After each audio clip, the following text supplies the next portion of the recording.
We're going to do one called What is Money? And we're going to explain the concept of money so that people can understand it.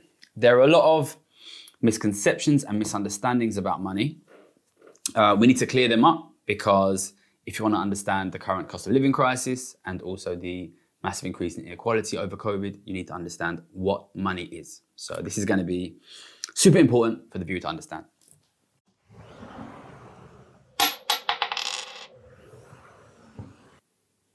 Very number one thing people need to understand, money is not real resources. So lots of very wealthy people don't actually have huge amounts of money. They have largely real resources. Money is a separate thing. We're going to explain that. Now, one of the reasons why money is confusing is there are actually a couple of different ideas around what money is bouncing around. And the best way to explain that is, I think, to go through an example. So let's imagine I've got £1,000 and you've got nothing. Then I lend you for a week my £1,000. How much money do you have then? It's an interesting question, right? Because on the one hand, you've got £1,000 in your pocket that I just gave you. But on the other hand, you have a debt of £1,000 to me, right? So you literally physically have £1,000, but as an individual, when you consider how much money you have, you should also consider your debts, right? So if we consider also your debts, you don't have any money. You've got £1,000 and £1,000 of debt. But if we just consider how much cash you have on hand, you have £1,000.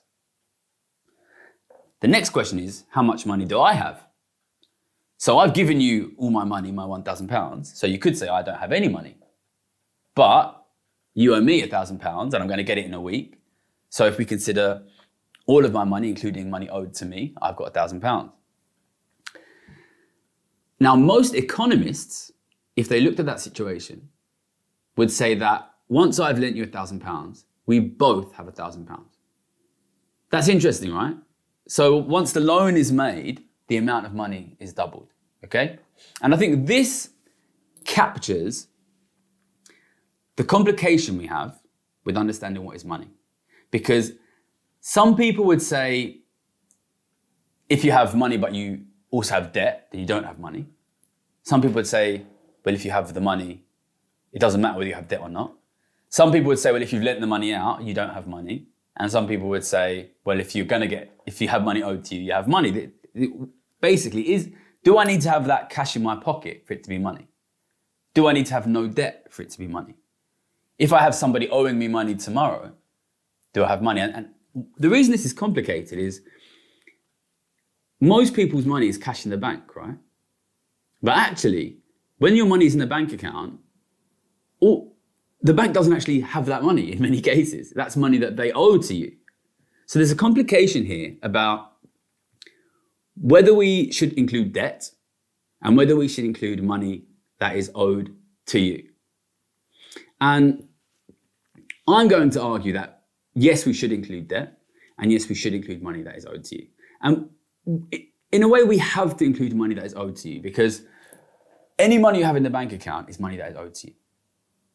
So essentially, everything that ordinary people think of as money, with the exception of cash, is money that is owed to you. So these are the fundamental problems in understanding it, okay? And we're going to run through it all so that everybody can understand really clearly what is what, okay? So the first thing I'm going to say is, as an individual, when I ask you the question of how much money do you have, you should consider all your cash. Most people don't actually keep that much cash. Any money you have in the bank, any money that you have owed to you, and also any debts that you have. That is your total situation with regards to money. It doesn't really make sense if you borrow £1 million and you have to pay that back in a year to say I'm a millionaire now. You have to include your debts. It makes sense, right? So as an individual, you should include everything. So then why is it that economists don't do that? In order to understand that, I think we need to rewind a bit and go back to the understanding of how money is created. Because this is another story around which there's some confusion. So for example, there are a lot of people who will say to you, when a bank lends you money, they don't actually give you that money, they just create the money out of thin air. And I think that's quite misleading. And I will explain why. The only people who are allowed to print cash and create money out of thin air are the central banks. So in this country, the Bank of England. In the US, it's the Federal Reserve. In Europe, it's the European Central Bank, the ECB, okay? These guys literally can create money. Nobody else can. And we'll get later to why people think that commercial banks can. But central banks are not allowed to give money out. So then if they're the only guys who can create money, but they can't give money out, how do we have money? And the answer is they loan money out. They loan money out. Central banks only ever make loans. So they create money. They make loans to commercial banks, Lloyds Bank, NatWest. Other banks are available. And then those banks themselves make loans. So the money gets loaned out. But what that means is quite interesting, which means that all money originates as a loan. Now, since if you borrow money, you also have a debt with it. That means that whenever there is money, there is also debt. That means that if I add up the total amount of money and the total amount of debt in the economy, it will always add up to zero. Now, this is a fundamental truism of our money system as it exists in this country, in Europe, in the US, in Australia, and most of the rich world. The total amount of money add up, including the total amount of debt, is always zero. It's always zero.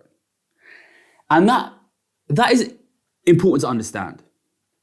Because if we know that, then we also know that if one group of people go into a massive amount of debt, for example, mortgage holders or the government, somebody else must be accumulating money or credit.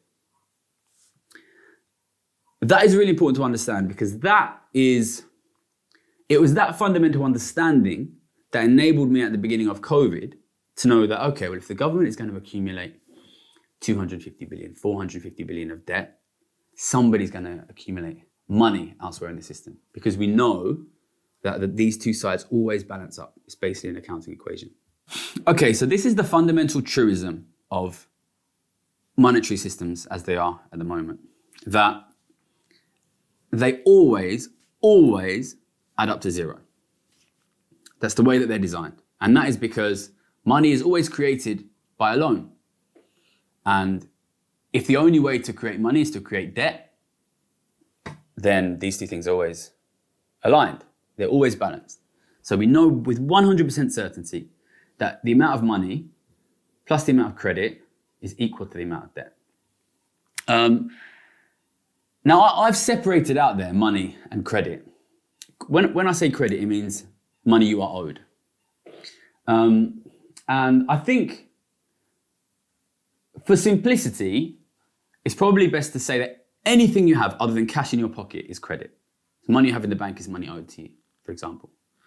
And really, it probably makes it easier to understand the monetary system if you just assume that everything is credit. It's just a balanced system of who owes money to who. Who owes money to who? There's always a balanced amount of credit and a balanced amount of debt.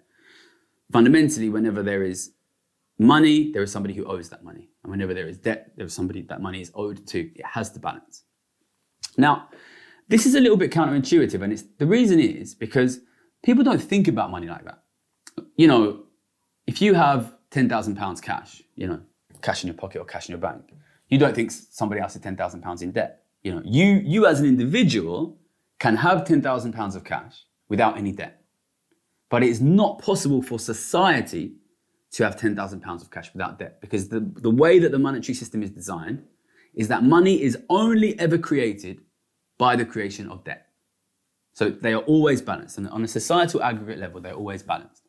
Now, then that raises an interesting question of, well, if the total amount of money in society is always zero, does that mean the total amount of money in society is constant? What about things like QE? What about things like the central bank cutting interest rates? We hear that the central bank can change the amount of money in the system. And that is because what the central bank can do is make more loans. So they can lend a lot of money into the system. So imagine I'm the central bank and you are the economy. And I lend you £1,000. You've got £1,000 of cash and you have £1,000 of debt. You're balanced. But then what I can do as a central bank is I can lend you another £10,000. Now you've got £11,000 of cash and £11,000 of debt. You're still balanced, but there's more loans floating around. And once you think about money creation like that, you realize that in a sense, anybody can do that. If you remember the example that we had at the beginning of this discussion, I said, well, if I have £1,000, you have nothing. And then I lend you £1,000. In a way, we've both got £1,000. Do you see what I'm saying? Mm-hmm. And this is worth sitting and thinking about because this explains to us the two different understandings of what is money. One of them says that whenever a new loan is created, both people have the money. And that means whenever there is lending, money is being created. And one of them says, no, you have to include all of the debt and all of the credit. And in that sense, the system is always zero. Does that make sense? Yeah. Now this is not super simple, but it's important to understand. And the difference between those two ways of understanding money are at the center of so much argument of people on the internet. And it's basically, some people say that, it's some people thinking in the sense of, you have to include all the debt in the system. And some people saying, you have to include both sides. So if I lend you money, we both have the money. Now, if you, and this is the way that most economists think about money. They think, when I lend you money, £1,000, now we've both got £1,000. They think that all money lending creates new money. So if you believe that all lending creates new money, then it is true that commercial banks create money. But they only create money by creating debt. So commercial banks cannot change the fact that the total amount of money always equals the total amount of debt. They cannot change that. And in fact, nobody can change that. That is a part of the design of the system, the monetary system in Western economies, in Britain, in the US. But because commercial banks can make loans, some people say commercial banks can create money. And it is true that, say you went to Lloyds Bank and you say, I want to borrow £1 million, and they accept your loan, they will simply credit your bank with your account with £1 million. That is true. And you might think, oh, they've created money. But as soon as you try and spend that £1 million, they have to actually pay it out of the money that they have. It's a little bit like, if I said to you, I've got £1,000, and I say, I'm going to lend you £1,000, but I'm going to keep it on account for you. And you say, okay, fine, okay. You've got this account, £1,000. And of course, I can just write that account and say, Simran, £1,000. It's on the account. I've just created money. But as soon as you take the money out, I have to give it to you. You see what I'm saying? I haven't actually created any money. All I've said is, if you want the money, you can have it. So hopefully that captures the situation here. The only people who can actually create money are the central bank. The only way they inject that into the system is by making loans. That means that within the economy, money always balances perfectly debt. But anyone, including central banks, including individuals, can make loans. And when loans are made, that means essentially many people are accessing the same money. I'm saying, I've got £1,000, but if you want to use it, you can use it. We can both use the same £1,000. But it doesn't take that balance out of the system. Money is always equal to debt. So that raises a question, right?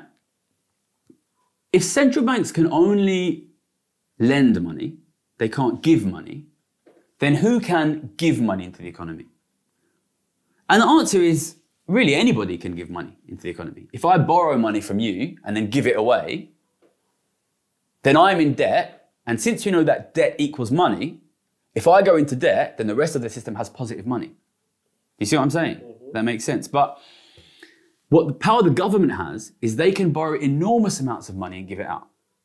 And then what that does is it, in a sense, puts the rest of the system out of balance. It means that the rest of the system is suddenly no longer adding up to zero. So since the beginning of COVID, the government has increased its debt by £700 billion. And since we know that the system as a whole, debt always equals total money, we know that the rest of the individuals in the game have have to have 700 billion pounds. They must have 700 billion pounds. So we know that the average UK adult, because there's about 50 million UK adults, must have an extra 14,000 pounds since the beginning of COVID. We know these things with certainty. And it's just a question of who has that money.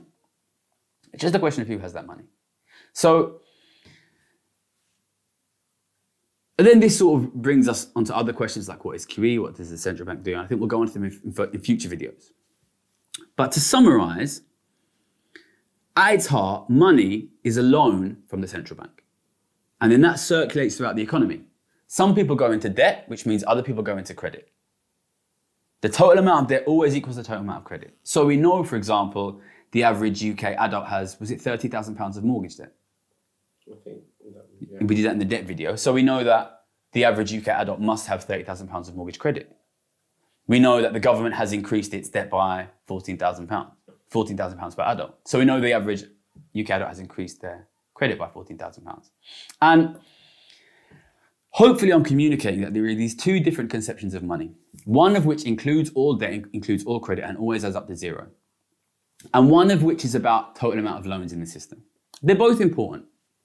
If there are loads and loads of loans in the system, what will happen is the interest rate will fall. But it's not the same as the government going into debt and giving huge amounts of money out. Basically, the central bank can lend money, and that brings interest rates down. But the government can give money, and that causes cash accumulation amongst individuals. Since the beginning of COVID, the government has increased its debt by 700 billion. We know that cash has accumulated amongst individuals. It's not the same as QE, right? There's two things happening here. QE is another form of central bank lending. It's more loans in the system. I think we'll do that in the next video, QE. This 700 billion pounds is not QE. This is the total amount of government debt accumulated since COVID.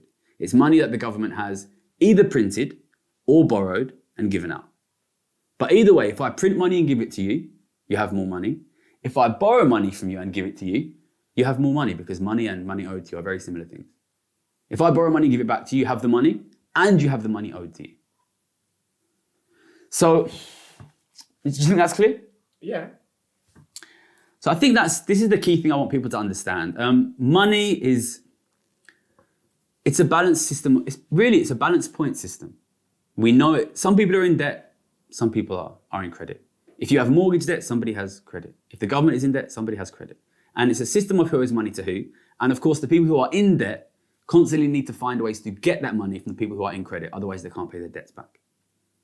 So really, it's a points-based system. It's perfectly balanced throughout society. But the problem is, in many cases, it is a small amount of very wealthy people who are in credit, and it's the government and a large amount of mortgage-holding individuals who are in debt. So it creates an imbalance. And the people who are in debt, such as the government, which means the taxpayer, and families who have mortgages, have to constantly find money to pay to the rich. But that's it. Money is a balanced system. Comes from the central bank. Commercial banks, they can't create money, but they can create loans. And if you create loans, it, in some senses, seems like more money being made because people have money, even though they have debt against it, have access to money. But crucially, what is most important for this channel and for the message of this channel, that £700 billion is the increase in government debt, which means we know there has been an increase in private holding of money to the extent of £14,000 for every adult in the country, which is increasing.